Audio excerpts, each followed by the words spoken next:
The sky over New Guinea was alive with death. Engines roared like beasts, tracer rounds cut through the morning haze, and the cries of pilots echoed across the Pacific. Captain Hayes gripped the controls of his P-38 Lightning, heart hammering in his chest, sweat soaking his flight suit. His first kill of the day, the twisted remains of a Zero plummeting toward the jungle, was still burning in his mind, yet there was no time to celebrate. Above him, 3 more Zeros dove like vultures, their pilots seeking vengeance. Hayes pushed the throttles forward, desperately climbing. But the enemy was faster in the dive. Seconds separated life from death. Every instinct screamed to run, to climb, to escape.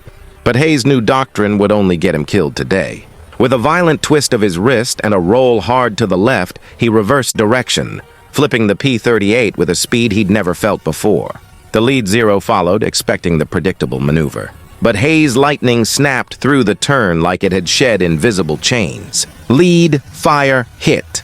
The Zero's wing folded and it tumbled into the jungle. Another, then another. In 30 seconds, 3 enemy aircraft were gone.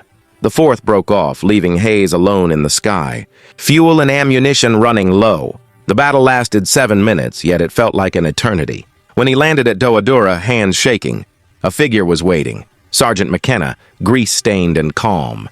Hayes approached, words barely escaping his lips. It worked. What neither realized then was that every pilot above had seen it. Captain Frank Mitchell, from 15,000 feet, had watched Hayes' maneuvers and felt disbelief. No pilot could turn a P-38 like that. Something was different. The secret lay in McKenna's hands, in a 6-inch piece of piano wire, installed in the flight control system without authorization. A minor modification invisible to the untrained eye, yet it changed everything.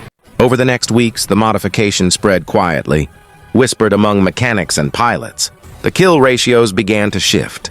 Experienced Japanese pilots, accustomed to turning fights, found themselves outmaneuvered. Tactics that worked for years now failed.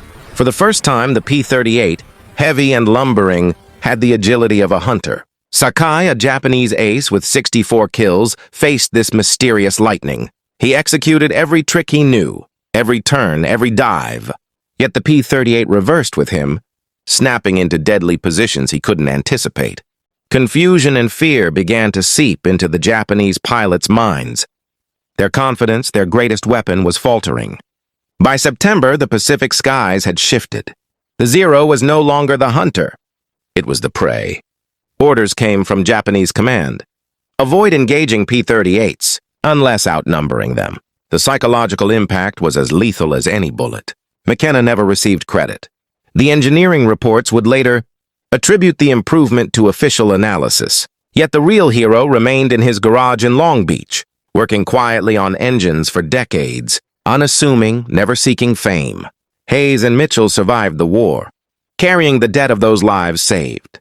The silent impact of a mechanic's ingenuity etched into every life they touched.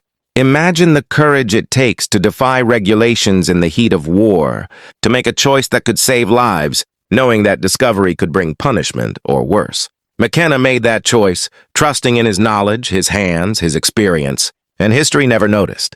This story isn't just about airplanes or war.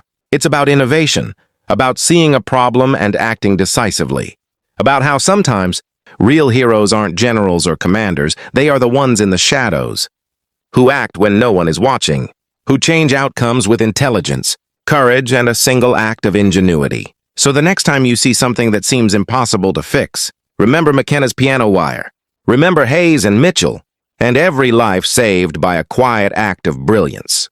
Sometimes the smallest change makes the biggest difference. And sometimes the world never knows who did it. If this story moved you, if it inspired you, take a moment now. Like, subscribe, and share this story. Keep these forgotten heroes alive, not just in history books, but in your memory, in your actions, and in the way you face your own impossible battles. Every story deserves to be remembered. Every hero deserves to be honored. The skies of New Guinea may have gone silent decades ago, but the echoes of courage, ingenuity, and unacknowledged heroism still reach us today. And now, you carry them forward.